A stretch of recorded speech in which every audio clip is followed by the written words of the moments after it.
and Grow Rich. This will be our second episode in this co-hosted series with Bart Baggett, who's absolutely one of my favorite people.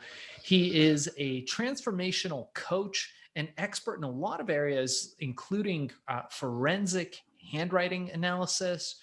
And Bart is in general one of the most interesting people I met because he has such a wide depth of interests and curiosities in so many fields, from personal development on through even more technical stuff. And Bart and I have been talking for a long time, and we always have conversations that go on for hours that are always fascinating. So we decided, what happens if we bring that on Hack and Grow Rich and do a series where we communicate on there? And my name is Shaahin Cheyene. I am an Amazon expert and Amazon seller. In addition, I am a serial entrepreneur, inventor of herbal ecstasy. And on this podcast, we're going to talk about what comes top of mind to us. And today we had a couple different topics to choose from, but I think we have agreed to go with transformational experiences. Welcome aboard, Bart. Thanks. And you said such nice things about me. And for those of you that don't follow Shaahin, I think he's the most interesting man in the world as well. A funny story comes to mind, Shaahin. You and I were in a bus in a foreign country. And I believe it was Kuala Lumpur. If I get right, we were in this country, Indonesia. It was Indonesia. And literally we passed a vape store. And I go, hey, look, there's a vape store. You know, I've tried that once. And you go, you know, I invented the vape, right? And I'm like, what? Who are you? How is this possible? I thought you were the Amazon guy. And I love that story because it's just so odd, Shaahin. You've blazed such an interesting path. And so those of you that kind of new to this podcast, you really have two guys here that can hack anything, from radio and media to TV to herbal ecstasy to even patents of what you did. And I just want to shout out that I think you're really interesting. The stuff you come up with is crazy. Well, I appreciate you. Yeah, we started Vapier in the early 2000s, late 90s. And, we developed the core of what was to become vaporization technology and the fundamentals that e-cigs, vapes, all that stuff is built on. I'm no longer in that business. And the funny thing was, in those days, I had a girlfriend that loved to smoke, and I think smoking was disgusting. I still feel that way. I'm not a big smoke person. It's kind of a odious habit to have. And I remember thinking, man, like, we've got how many thousand years of human history, and we are still burning plant matter in order to get just the active elements, but as a byproduct, creating smoke, tar, carbon monoxide, all this crazy stuff. Dude, there has to be a better way. And what I did was what we now teach in Amazon Mastery and all these courses is I said, well, let me not start with the product. I did that before with herbal ecstasy. So let's not start with the product. What I'm going to do is start with the distribution. So I started looking around, and smoke shops existed. Head shops were a thing back then, before legalization, where they sold all kinds of, pipes and things like that. And I thought, and I walked in and I said, hey, do you guys have any options? And they had not very many options. So I started experimenting and coming up with the concept of, is it possible to heat up plant matter to where you can get the nicotine, the cannabinoids, all that stuff, without getting that smoke? And the answer was, yeah, burning it 1200 degrees, right? You ignite something, you burn it 1200 degrees, great. You'll be getting some of that stuff, but you're going to get stuff that's not good for your lungs. When you can just heat it up just enough, I forget what the numbers were, but it was somewhere around 300 degrees. And if you kept that temperature constant, then you would be able to enjoy all the benefits without any smoke, tar, or carbon monoxide. And so that's what we created. And it was amazing because it was really, Bart, it was when you and I talk about blue ocean and blue ocean businesses, this was the ultimate blue ocean. I was building these things in China for about $20 to $40. We were the only people making them. And, some of the others came after us of true digital vaporization. and we were reselling them for $400, and we were selling them as soon as we could get them in. So the second these things came in, they were gone, which was absolutely unbelievable. Yeah, you had like movie stars and very famous people just begging you for one of these fancy machines to smoke either pot or cigarettes. I'm not sure if they could do either one, right? Yeah, I mean, well, at the time, we were unable to sell anything for use with anything but aromatherapy herbs. So what we did was we called it an aromatherapy device, once again, hacking the system. And we actually, so the lawyers went crazy, and they were like, "Oh my God, you can't do this. They're going to get you. There's all these different kind of paraphernalia laws, and you can't sell. It's, the word bong, you couldn't say the word bong."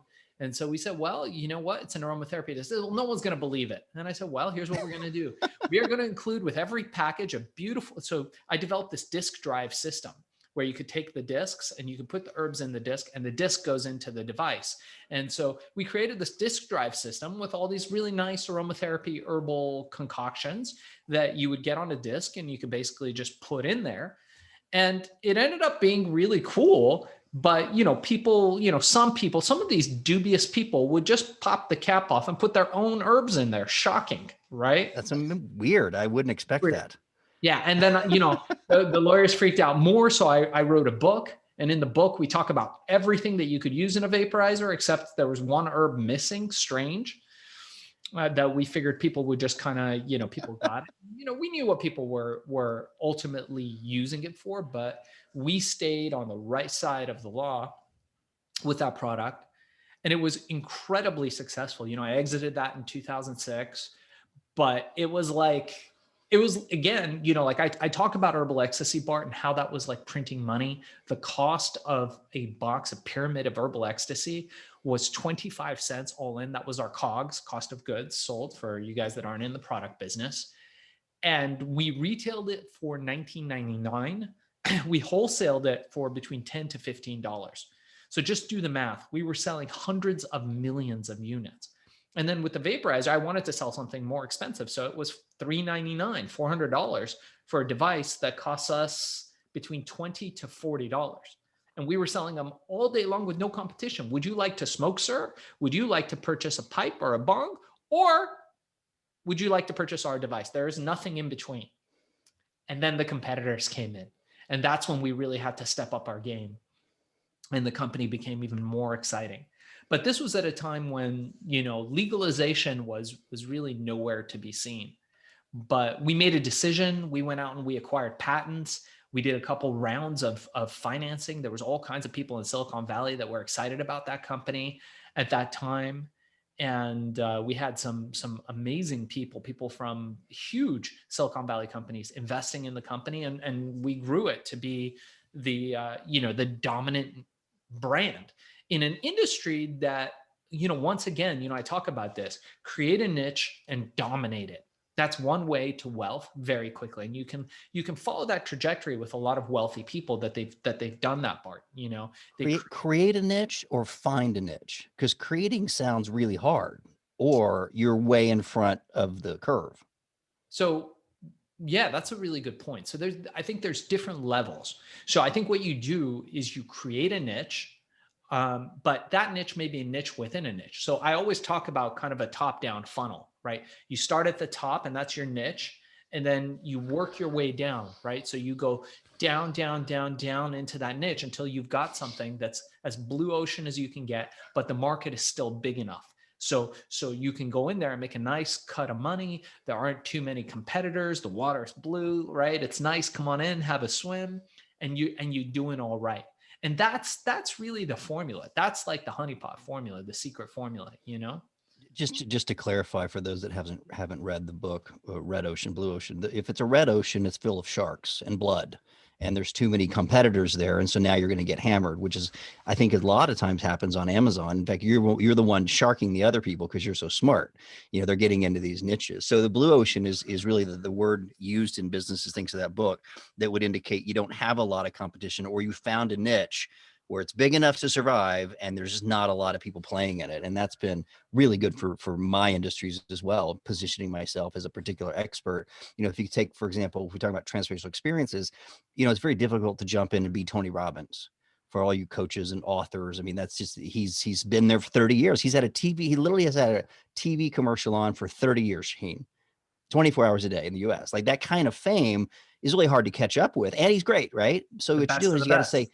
got to say, what specifically can I do, to get that transformative experience if you're going to be a coach? And that's why one reason I started doing the handwriting analysis. That was unique. It was different. If they came to my seminars, they get a lot of the same transformational stuff, right? Belief systems and habits and all that kind of stuff. But the handwriting was the hook that really no one else was doing, and no one had ever done it on TV. Like transformational experiences, I remember going into Kiss FM when I was 19 years old and doing a radio show and analyzing handwriting on the radio with this amazing host. And he was, if you remember that movie, the Cheers, you remember Cheers, the Love, TV show? So love. he was this actor was on that TV show. His name will come to you in a minute. But I was 19 and I was like, holy shit, people are sending me money. They had the mail. Remember that mail, this thing called a postage stamp? They would literally mail checks to my little Mailbox money, baby. My little PO box in Malibu from a radio show. So transferring experience. Like, if I hadn't had a friend say, "Hey, let me get you on this show," I wouldn't have known that that was even a way to make money. Like, it never occurred to me that people can make money being a guest. And you did the same trick when you were on Montel Williams, just with a little more zeros at the end. Yeah. So I think it's interesting. We were talking about um, Richard Koch's book, uh, Unreasonable Success and How to Achieve It. Really fantastic book if you guys haven't gotten it. And what Richard does, if you guys are familiar with Richard, he's the guy who wrote the 80-20 principle, which is one of the best business books ever. It talks about the Pareto principle, how 20% of our efforts bring about 80% of our results. And the rest of it is about sort of being able to whittle down the things that are important and the things that are not, and then focusing more on that 20% in a nutshell. And he talks about in his new book about these landmarks that lead to successful people being successful, what he calls unreasonably successful. And one of those, interestingly enough, is transformational experiences. And that's more so what I'm talking about. So, Bart, like you and me talk a lot about gurus, right? I think we're both fans of Alan Watts, right? You're a Alan Watts fan, right? Sure. And Osho and some other really interesting people that I've had the unique experience to study or be around or go to their ashrams. And I find it fascinating. Yeah. So have you been to the Osho ashram? Yeah. No way. Okay, well, that's Yeah. another I did story. Okay, we're not going to did go the into that. crazy dancing. That's fascinating. That's really interesting, especially after the documentaries that are out. Okay, I've got questions on that, but we'll do that off air. So, all right. So you look at these guys, right, and you look at, okay, let's say the generation of Alan Watts, 1960s, he was coming to prominence, right? And then you look at like 1950s, picket white fence, the guy was like a British guy. But you could take 10,000 guys like that, and 9,999 are going to be unsuccessful or moderately successful, right? They're not going to be Alan Watts. I'm not just talking about financial success, but also importance and impact in the world is much more successful. And I think Alan Watts has had a massive impact, specifically by bringing Eastern philosophy to the West. Actually, I don't know anybody who's done more for bringing Eastern philosophy to the West than Alan Watts. I'm gonna go that far. But so you look at these guys, right? British guy, white guy, normal education, was going to go into seminary, middle class family, right? Fairly educated.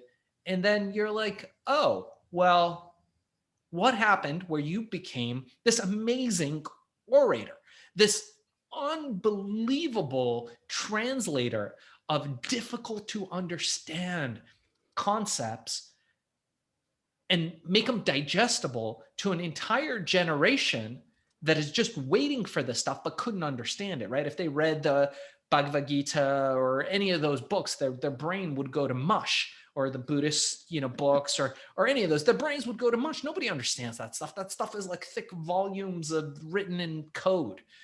But this guy came out and he explained it in a way where every single one of us, every single person I've ever had listen to Alan Watts has gone, wow, that impacted my state and changed my life. Now, the question is, in the example of Alan Watts, what happened?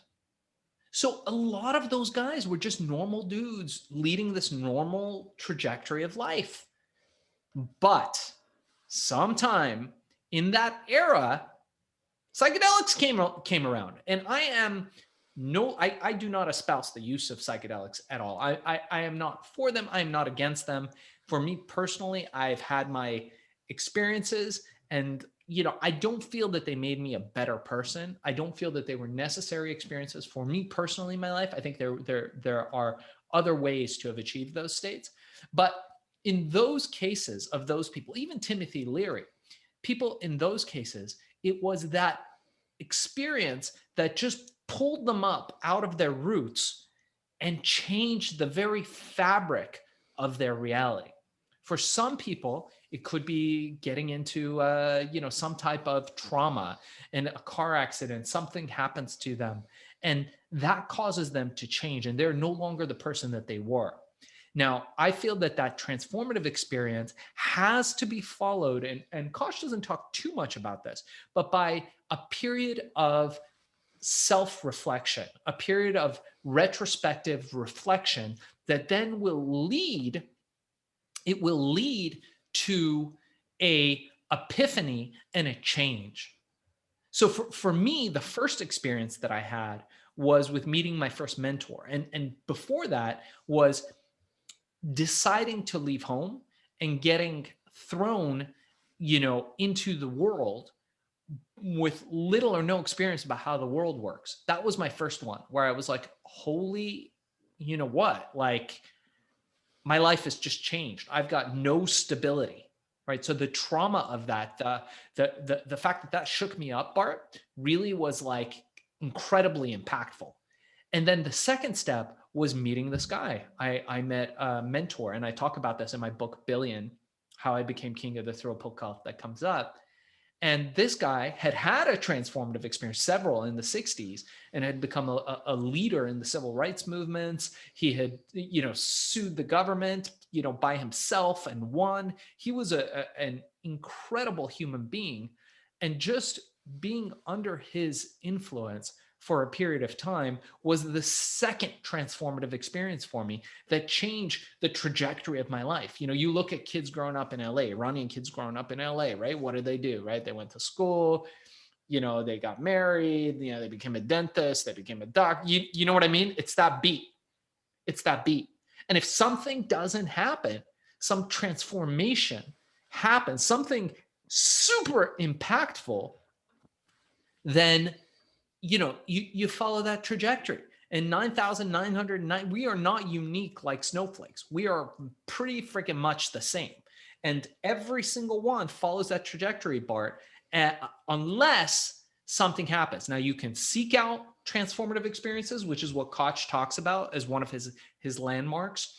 He talks about a number of landmarks. One is having unreasonable self-confidence, right? Just this self-belief that's unshakable, which I believe I had, rightfully or wrongfully so. I just knew that I couldn't fail, mainly because I didn't know that I could fail. But in addition to that, it was this transformation, this experience. Now, that happens with a lot of people with travel. Like, I'm sure the first time you went to India, that must, just in and of itself, the first time seeing India must have been a transformational experience for you. Yeah, 1998. This guy read my book, sent me a fax, remember the fax machines, and paid for me and my girlfriend to go. And we didn't have cell phones. There were cows in the road. They still had the old taxis like in Cuba. And I go back now and it feels like a normal city. But you're right. I literally, Shaahin, had to get a globe and look up where India was because I'm an American and none of us know where anything is on the map. Clearly. So it was so embarrassing, right? So yeah, that was transformative. And not only that, I became kind of a mini celebrity in a foreign land. And that was transformative at 25, 26, having somebody respect you and kiss your feet. And you're like, whoa, this is so, I can't get a phone call returned in America and they're kissing my toes. Oh my God, this is so weird. So yeah, literally, travel is one of the, right? Literally, they kiss your feet. literally they kiss your feet. Yeah, not even kidding. Um, but you were mentioning transfer. I think the thing that I have also come to the conclusion, like Richard Koch, is as I've always wanted to choose when those transformational experiences are, because if you don't choose it, trauma chooses you. You know, if you don't Mm, make an effort to go get those experiences, you get a heart attack, you get diabetes, all of a sudden you get in a car and then you have to, face your demons or whatever that is. I've been very blessed not to have any tragic events that way, but I've also put myself in situations to stretch myself. I've walked on fire, I've scuba dived, I've jumped out of planes, I've done all the things to scare the pee out of me to have to ask the hard questions. What are we on the earth for, et cetera. So I've even created experiences for my students because I think, kind of like Tony Robbins, you put them in a safe environment and you can walk across coal. But you know what? You're just not going to come across that in the real world. You're not going to come across a bunch of coals and have to run and save a baby. In Costa Rica, I had an event where I was the host, and it was a beautiful. We'll talk more about how we set that up. But one of my students almost drowned, oh, and it was my event, and there was a big sign that said, "Do not go past this." And I realized at that moment that it was me or she's going to die. And mm, in that moment, and I'm not a super strong swimmer, but I realized it was up to me. I had no choice, and I saved her. And it was such an awesome and bizarre experience to actually see somebody, could have died, and then you did this act of bravery or heroism. In my case, maybe selfishness. It's my trip. What if she dies on my trip? There goes my career, right? You can't go to Baggett's trip. So it was just one of those odd situations where in the moment you make that decision, but normally you're not going to get that chance. So you have to set that up in a room, set that up in a retreat, set that up, and make a decision to put yourself in challenging situations so that you can transform. mm. Yeah, I mean, look, I think certainly it depends on what stage in your life you're talking about. Certainly the potentiality is there, right? Like I think what I'm hearing you say is that if you don't decide, the deciding could be done for you. So just in life in general, that makes sense, right? Like if you don't make I think decisions, I think whether you believe in God or not, I think that's correct. They said yeah. destiny and stuff, but yeah, whether there's some universal force trying to teach you a lesson or not, you might as well learn it earlier than later. No, there's a ample number of assholes looking to make decisions for people who do not take an active role in their lives, God or not. God, government, teachers, parents, Yeah, somebody's gonna control you if you don't take control. Take the wheel. but the world is full of tyrants. We all know that, right? Dictators waiting to put their imprint on your life pattern. And it's no secret, right? There's people who thrive on that, energy vampires.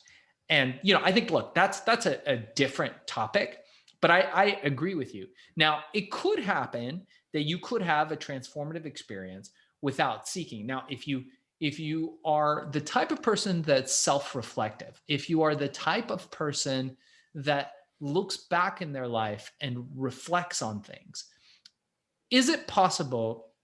I think this is an interesting question for you to architect your own transformative experience, which is where I think you're going with this. And I think I agree with you. Yes, and moreover, I think travel is one of the most impactful ways to do that. I always think to myself, like, what if you went into the hood, like you went into Compton and you took seven of the hardest gangsters out there and you flew them over to India and you just put them on the streets? How would they do? Would they come back the same people who went to the streets of Delhi or Mumbai? I think if you put someone out of their comfort zone and drop them in, they kind of have to change or adapt. They just don't have the same anchors or triggers or mojo or clothes or colors. I mean, it would absolutely be really transformative. I think that's the shortcut is travel, but the Mm, bigger picture is, do you really want to put yourself in a situation to stretch your boundaries, challenge your beliefs, have realizations that what you did before may not be correct, and then meet all kinds of people. Like I just think having gone to India in 1998, like I just see beautiful people, brown people, black people. Like I just see beautiful people. Like I don't even think about the nationality. And I come back and travel through parts of Texas or Arkansas, and I'm shocked that race is a conversation. Like people have all these judgments around the color, and you're brown skinned too, as I'm looking right now at your pretty face. how I mean, dare you? So it's just like it, but if I hadn't have had all those dear friends with all these different color skins, maybe I wouldn't have this perspective, but it would make me sad if I didn't. And some people don't. So yeah, people that don't have a passport, they're going to be a step behind the rest of us. Yeah. Well, you know, what's really funny is that most people don't know this. So, you know, I come from a Jewish Iranian family. And what most people don't know is that the Aryans come from the Aryan Mountains. And Hitler, during World War II, um, came out and said, hey, you know, he had done all this research and all this studying on the occult and, you know, what he believed was the Aryan race. And I've talked to scholars about this, which is super interesting. And the Shah of Iran at the time, the king of Iran, decided that, you know, he felt that Hitler was going to win. Bad move. And he decided to become chummy with Hitler. So what he did was he said, whoa, whoa, whoa, what's all this talk about this Aryan business? We're the Aryans. This is the Aryan Mountains. We are the most Aryan people out there. So we are changing the name of the country to Iran, which means land of the Aryans, from Persia. Interestingly enough, most people don't know this. So technically, you know, the Iranians are the, you know, they're closer to that region. But you know, it was a period in history where, you know, these you know, dictators really were making bets. And what was it? It was like Japan and Iran and like a couple of those other countries sided with the wrong side, right? Yeah, and they toppled their whole economies and their whole world. I'm a little confused on the Aryan. Is Aryan the translation or the name of the mountains? And why did those people think that, is that like where humanity began? And why were they all so white and blue-eyed in Germany, but in Iran they weren't? Is that kind of like our version of a white Jesus with blue eyes and blonde hair? Is it just rewriting history? So okay, so I believe you know what, I am not an expert about any of this stuff, but I know that the area that, you know, was Persia back in the day included the Caucasus Mountains, right? Which I believe might be where the word Caucasian comes from. So the Caucasus Mountains, the people that lived there were known to have been called the Aryans, which would be like India, Pakistan, that entire area, that entire subcontinent at that time. So, you know, I don't know the details, but it would be really interesting. I mean, we could talk to somebody who's an expert at that. I am by far not an expert at that outside of being Iranian. And that's true. Most Americans don't know anything about Persia, and they don't know that Iran and Iraq were all part of Persia. And so, unless you've got friends like yourself that have a backstory that way, by the way, you're not my first Iranian friend. In college, they Okay. had just come back, and Ali Mashaki, great guy, played lacrosse with him, and it was like his family just showed up with nothing on their back, and they're like, you know, we had to get the hell out of there. You know, they changed the name, and now we're here. Transformative experience, buddy. My parents too. You know, they had their life set in Iran. And, you know, my mom was working for Boeing. My dad was working for Coopers and Lybrand, a big accounting firm. They had their life set. My mom was a secretary. My dad was accounting guy. And, you know, it was very much so set. And then revolution happened. So I think, you know, regardless of if you make the choice or not, there is that possibility of you're in the ocean and a wave might come. And that wave may be a tsunami. And your ability to ride it out can mean everything, or at least to survive it could mean everything. So this is, you know, it's a good conversation to have, Bart, because, you know, I look back in retrospect at all the transformative events that I've had. And there's, you know, the true transformative experiences, I can say probably were under a dozen, like the big things that happened, right? Leaving home, meeting my first mentor, starting Herbal Ecstasy, you know, subsequent mentors. I think it's probably a dozen, right? And I think included in that, I'm going to say having a kid. Having a kid is definitely a transformative experience. You know, I think when I look back at those, some were good things that happened. Some were traumatic events that happened. At the end of the day, I really feel like I'm thankful for all of them in retrospect. Like reflecting back on that stuff, I feel like it's made me into who I am. And, there's a certain toughness, a certain grit that I really don't know how else I would have acquired that rather than having those kinds of experiences. Do you agree with that? Well, you've probably been to the gym once in your life or two. And if you know anything about bodybuilding, you have to tear the muscle down if it's going to grow back stronger. So if you go to the gym and you never tear a muscle, you really will never achieve growth in that area. And so by stretching and tearing down and putting in situations that actually hurt, you actually come back stronger. So I think you're what you're saying is exactly true. Now you don't want to end up dying during these transformation experiences, but you have to continue to stretch yourselves and break down the muscles so the amino acids can come make yourself stronger. And so if you can't choose things like a worldwide pandemic, right? Yeah. Obviously none of us chose that, and that was very traumatic for hundreds of thousands of people died over that. And yet some of us, including myself, our business blew up because I Sure. was already so much online. You're in the Amazon space. Guess what company doubled in value during that time? Like, were we lucky? Or I sure didn't see it come. It's not like I had any secret plan, but Mm. I happened to be in businesses that would benefit from more online technology and a curve. Was I traumatized? Not really, but will I remember it? Yeah, I think we all remember this past year with great We're not going to forget sadness. that. Yeah, but I think your response to it is what matters. Some people literally shut themselves in and became alcoholics and didn't write a book and didn't produce an album and didn't do all the things you could have done. And granted, economic had something to do with our ability to bounce back on that. But I do think that we've all had, I think 20, probably, if you talk about the big ones, maybe the heartbreaks, the divorces, the breaking of your leg, crash on your motorcycle, those for sure. But then the ones you chose. I mean, you chose Mm. to travel. I want to hear, you started a story last episode about getting shot off the coast of Cambodia in a boat. Was that an intentional adventure or were you really running for your life?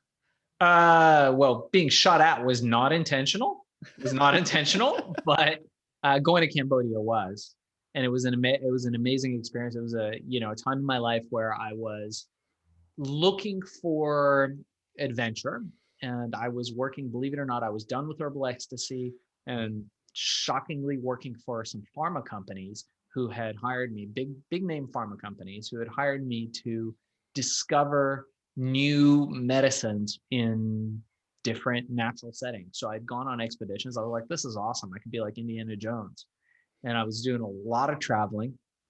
And so when you go to Cambodia, this was one of the amazing things. You go there, and they're the nicest people in the world. Again, much like India, they're just sweet people coming from a war-torn country that was destroyed by the work of, a severe dictator and a lot of war.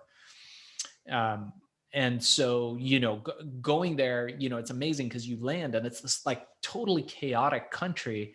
When you get there, everything is like somewhat chaotic. And the people want to show you the history of their country. So the tour guide isn't going to just take you to the like nice beaches and show you the umbrellas. They want to show you the killing fields. They want to show you all the crazy stuff. And so we're traveling. I took a riverboat down the Mekong. They call it a banana boat, and they showed us what happened during the Vietnam era. And then you get in a car and they take you to killing fields, and there's skulls everywhere. And then I was traveling alone, and a couple of the military guys, the guide said, "Hey, you want to talk to these guys?" And I said, "Okay, yeah. What do you guys want to do?" They're like, "Hey, you want to come on the military base? We'll let you shoot guns." And I said, "Oh, well, okay." Sounds fun. Is that what people do here? They're like, yeah, yeah, yeah. So we get in this like rinky Jeep and we go down there, and we're in this military, and they tell us to get down. The dude throws a blanket on top of us. And I was like, at the checkpoint, the thing that goes up and down. And I was like, this can't be good. This cannot be part of the usual tourist experience. They throw a But blanket on you and hide from the guards. the vibe I got from them was great. So I was like, all right, I'll go with my gut feeling. What's the worst that could happen? And we showed up in there, and dude, it's amazing. They're built a cafe in the middle of the military barracks with a menu and everything. This is a legit military barracks. A lot of these guys were former like Khmer Rouge guys, did terrible things, during that time. I don't know if these guys were, but so they have a cafe, and you sit down at the cafe and they bring you, tea and food. They have a full menu. And then there's a menu of like weapons that you can fire. So they have, handguns, of course, machine guns. It goes up to the Rambo thing, whatever that is. And then they have bazookas. And then if you throw in an extra $100, they'll put a cow out there. I did not do that. You didn't. I'm And so glad you didn't kill the cow. That would have so upset me and all of our Indian friends. Yeah, it wasn't good. So I walked in there and, the first thing I see is the cutest little Japanese tourists. They were very short, which is why I say little girls. And they were like, typical, back then, the Japanese traveled everywhere with cameras. It's a nation of photographers. And all the girls were like, they had like a M16 blasting in some field, right? And, they would just giggle like this, and they would, like that was the thing that they did. And, then it was my turn, and they, gave me the menu, and, I did a few of the things, and, I thought it was great. And, we paid them. And I think, there was a discussion at the end. I think they knew I was alone. And the discussion was that it was in the local currency, which was, I don't know how much it was at the time, but it was like 100 to 1 of the US dollar. And they were like, no, these prices are US dollar. To which I pointed to the menu and said, no, the prices in the menu are in your local currency with the, symbol of the local currency. And so a little bit of negotiation ensued. I didn't think much of it. And then it became clear that the guide who was with me, that we needed to leave. So I paid in the local currency. I left a little extra for these guys, and we left in a different car in a very fast clip, and noticed that these guys were chasing us actually out of where we were going, which I don't know what happened, but we were being chased, and we somehow managed to make it somewhere in a high-speed chase, got onto a boat. And, as we got onto the boat and the boat was taking off, these guys were trying to get us. And so there were some shots fired at that time. Would it have bankrupted you to pay in dollars, or you just couldn't do it on principle alone? Oh, it was like, you know why? It was like 1,000 local currency or $1,000. So it was like 100. Oh, it was the money. I think it I was, just it didn't was have big. it. Yeah. I think it was, I think it was very clearly a shakedown. Right. Because I noticed they, at some point they changed the menu, and they didn't seem aggressive. So at a certain point you're like, cool, like we're cool. I'll just give you a little extra money, right? Like it's supposed to be $20, but I'll give you $100. We should be good. Yep. But I think that opportunity was open for them, and they realized that I was a single guy traveling. But, that's one of many adventures where I got away like barely. But they didn't have Google back then, so they couldn't have possibly known that you had sold $1 billion worth of herbal ecstasy a few years before. Like the Google didn't happen. So now you have a target on your back because they can find out who you are. You're important now. Back then, you just had that look in your eye. Broken. Oh, so this is really interesting. So, part of what we do, I have a firm now where we do reputation management, where we manage online reputations. And it is so easy, Bart, to hack reputations, to manage your reputation and clean it up. We do clean up for a lot of people. If anybody needs reputation management, reach out to me. We do that. We're a private company, so we don't have a website. We don't do any of that stuff, but we do it under accelerated intelligence for multiple people. And it's amazing how you can protect yourself actually by putting out the right information on the internet and making sure that your profiles are clean. So I think it's a good point, and that's something that's super important. Actually, one of the interesting things that I noticed is I had a guy who wanted to be a client. And this guy was interesting because he really had a hacker mentality. And on every single thing that he wrote or did, he managed to put on there, Bart, that he was a Nobel laureate. Okay. And then it was later changed to the fact that he was a Nobel, what do you call it when they get nominations? Nominated. Nobel nominated, right? So that's very impressive. If I introduced you, I said, ladies and gentlemen, this is Bart Baggett. He's been nominated for a Nobel Prize. People would look, right? That's a serious thing. I'm going to start using that immediately, even if it's totally not true. I decided to see how easy it might be to hack the Nobel Prize. Not winning it, but just being nominated for it. So what does it take to be nominated for a Nobel Prize? It'll shock you how easy it actually is. So to be nominated, you need to have a former Nobel laureate nominate you. I believe you could have a former person who was nominated nominate you. It could be a person of note on the Nobel Committee, or any professor at any accredited university anywhere in the world. Wait, that's Now, not and, it's or. or now for the, and you have to fill out some forms. There's some fee, I believe. If I remember correctly, it was very little. It was like a couple $100. So I don't know if you're familiar with the freelancing platform Upwork, or back then I think it was. I use it all the time. It's changed names a number of times. You literally hired a freelancer to get yourself a Nobel Peace Prize. Is that where this is going? Because this is awesome. I did not. It was for a client. I'm not going to say if we did it or not. This guy already was nominated, but I'm not going to say if we did it for another client or not. I would never stoop to such tomfoolery, such brilliance. But you know, you could go on those, on those freelancer websites, Upwork, Freelancer Guru, and you might not find somebody at Stanford or Yale or Harvard who might nominate you, but University of East West Bujumbura, maybe. One of those places, as long as it's an accredited university, which just means it's not an independent university, but one of these accredited universities in one of these countries, and you get a professor who, what salaries are like in third world countries. Wow. And, you get him to maybe write a white paper on why forensic handwriting analysis has changed the world as we know it. And he puts in the fee, puts in the application. They don't have to accept it. You have been nominated for a Nobel Prize.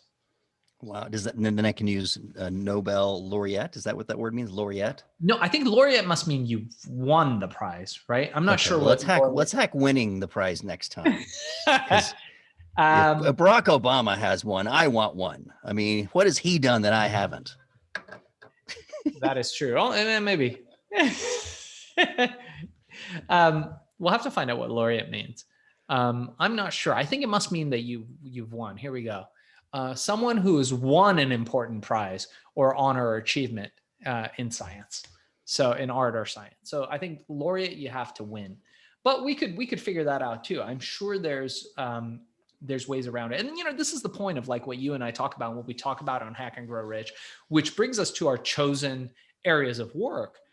Which right now, coaching people to win on the Amazon platform, and, you coaching people to just in general win in business and life, is that, you cannot think the way we have thought and still win anymore. People always come to me and they're like, oh yeah, I see what you're doing. You're teaching think outside the box. I say, no, let's crush the effing box. You got to crush the box. It is no longer good enough to think outside the box. That challenge that they give with the candle and the thumbtacks, and they say, use this box of thumbtacks to mount this candle to the wall. I've never heard of that. I've never heard of that in my entire life. So it's a common cognitive experiment that they do to see how it's done. And, we'll maybe we'll include it in the show notes. It's a very common one. If you look at candle thumbtack experiment, if you look that up, you'll see. Is it like the 9 dots telling you to draw one line connecting them, that kind of thing, where if you don't get way outside the lines, you can't make it work? Yeah. So what it is that they basically give you a box and it's got a bunch of thumbtacks and a candle. And they say, okay, you got 5 minutes, connect the candle to the wall, attach the candle to the wall, mount the candle to the wall. And so people are looking at the thumbtacks. They can't kind of like figure it out. And there's some rules like nothing can touch the table, or it's something like that. And people just have such a hard time thinking about this. And people that are like super geniuses, or kids that don't have all that baggage of bad thinking and bad process, or old thinking and old process, figure it out. What you have to do is you have to use the box that the tacks come in. You tack the box to the wall with the tacks, and you put the candle, and you use the box that they come in as a shelf. That's the answer. Simple. Now you extend it. Wow. It sounds super simple, but people do all kinds of things. They try to punch a hole through the candle. They try to, make the tack somehow stand up, and they just don't, people don't get it. This drives people nuts, this experiment. So, I use that as an analogy as we approach our final 5 minutes of the podcast, for life in general, Bart, and I think you agree with me. We are moving so fast, and COVID-19 has put us at like the next level in advancement of humanity, of society. Things are moving so rapidly. E-commerce, selling on Amazon, being an Amazon seller, selling online, having your business, having your career, all that stuff has accelerated to the maximum degree, I think, right now at this point in history. And you can no longer count on having a 9-to-5 job. You can no longer count on your career and your credentials carrying you through. You got to have multiple side hustles. You've got to have MSIs, multiple streams of income, like you're doing with real estate. You've got to take that effing box and crush it and come up with something completely fresh. Otherwise, and I'm going to use one of my favorite quotes, and I'm going to turn it over to you for the last 5 minutes for whatever you want to discuss, is that when you are sleeping, and I talk about this in my book, when you are sleeping, your enemies are planning your demise. So it's a very important thing to let sink in. That and the internet makes that even closer. You remember in the 80s, Bart, when we would come up with an idea and think we're so brilliant, and now like you come up with an idea and you Google it and you find out that like 300 million people have thought of that before you. Yeah, is it the seventh monkey, or what is it? The idea, the concept about the monkeys using tools, but they weren't in the same island, but all of a sudden they had the same idea at the same time. There's something along that line. But yeah, it's disappointing when you realize someone bought your domain 5 years ago and was that far ahead of you. Yeah. I think what you're talking about is an experiment in critical mass, but it's poignant for what we're talking about now as well, for sure. For sure. I So love the idea. I see. The thing is, I don't perceive my careers as having massive competition, but I love it when you point that out, because I know I'm paying $10 a click on Google AdWords, and 10 years ago I wasn't. So like I kind of know it, but they're not like in my face. Where you're looking at these Amazon rankings, and all of a sudden this candle versus other candle, like it's very obvious that you have competitors. But I really didn't think about that. That's a really startling and disturbing. I mean, I like my sleep, Shaahin. You've ruined it for me. Now I have to sleep less to worry about people trying to beat me on Google and Facebook and podcasts and all the other stuff we're doing. yeah, well, I mean, of course, I'm talking, symbolically about sleep. Like in general, you don't need to sleep. As our good friend Michael Bruce, the sleep doctor, would say, is probably one of the most important things for entrepreneurs. Like you get that really good night's sleep, and you just wake up and you feel like $1 million. Like everything is reset. Is super important. But just don't, it's have a good night's sleep, Bart, but don't fall asleep at the wheel at your business, which I know you don't do, which is why you're the best in the world at several areas that you've achieved mastery in. Thank you. I want to mention the transformational experiences. You have to sort of choose your mentors wisely, like you and I have. Choose the books you read wisely. That's one way to get a little transfer experience. As an author of books, I don't expect the book to necessarily wildly transform their lives. What normally happens is the book opens their mind. Great, I'm gonna come to a seminar, I'm gonna come to a webinar. Like eventually they're like, wow, I'm gonna get certified in this thing. And they move toward a longer relationship with me. In that vein, if you're interested, the best product that I currently have is called Prism Life Design, PRISM, Prism Life Design. And they've got like a little $300 version and then like the more expensive version, but it takes you through like the self-coaching. And mostly if you're having money blocks, it's the one program I have that can help people sort of shatter their blocks with money. You are the few people I know that seem to come out of the gate just understanding money. Like it took me years to really, I mean, I had fame and I had a lot of success, but like, how do you have 4 or 5 income streams live beneath? You've really, to me, have been, I don't think it's fair to say that you can't, you were gifted that way, but I was a little more retarded with money when I was 19 than you. You seem to have just figured it out. But if you don't have those transformational experiences, you have to go get them. And you can get them through courses and materials and seminars from people you trust, or you can just hope the world gives them to you. And so that's, I think, why you created the Amazon Mastery Program, to create a shorter learning curve for people. And the same thing as I created the life design programs, is people give a shorter learning curve so you could break those belief systems without having to, get shot at off a boat in Cambodia. Good point. How do we find out more? How can we learn more about the Life Prism program? Yeah, I think the best website is prismlifedesign.com, or you can always just hit me up on Instagram at Bart Baggett. I'm funny. I was talking to my dad about you today. I was telling him how much money you make on Amazon. And he goes, "Hey, well, why don't you do that? He's your friend." I go, "No, I'll pay him. I'll pay him the great." I go, I really want to. I said, I can only have so much bandwidth. Like, I've got 7 companies now, and I really want to have an Amazon product. Leave me with that. What if you're really busy like I am, Shaahin? How much time would it really take to get another product? Because I'm already doing real estate and all the stuff I'm into. Is that an objection you hear? And how do you help people overcome that? Sure. So yeah, we can actually end on that. So, it's either time or money, guys. So you can do either. If you're the kind of person who has a lot of time but not a lot of money, of course you can, join our program, our course. We have a mastermind and a group. And for anybody listening to this podcast, we have a free 1-hour course that I encourage everybody to take. So you as well, Bart, anytime you reach out, I'm happy to give you access to that. So just reach out to us. It's FBA seller course, like Frank, Bart, Apple, sellercourse.com, or go to shaahincheyene.com under the link course and just reach out there. I'm happy to have a 15-minute discovery call with anybody who wants to see if selling on Amazon is right for you. My goal is really to empower people to succeed in all areas of life, but primarily financially and on the Amazon platform, by creating predictable, recurring revenue year after year. And by now we've figured out a really nice system for that. It's not perfect for everybody, but for the right people, it could be really life changing. So if you guys are interested in that, reach out. Also, check out my other podcast, Billion: How I Became King of the Thrill Pill Cult. We've got 1 episode up as of today and more coming. And if you want to, you could just reach out to me. My email is public. I respond to every single email personally. You could reach out to me through my website, shaahincheyene.com, and we'll include that in the show notes.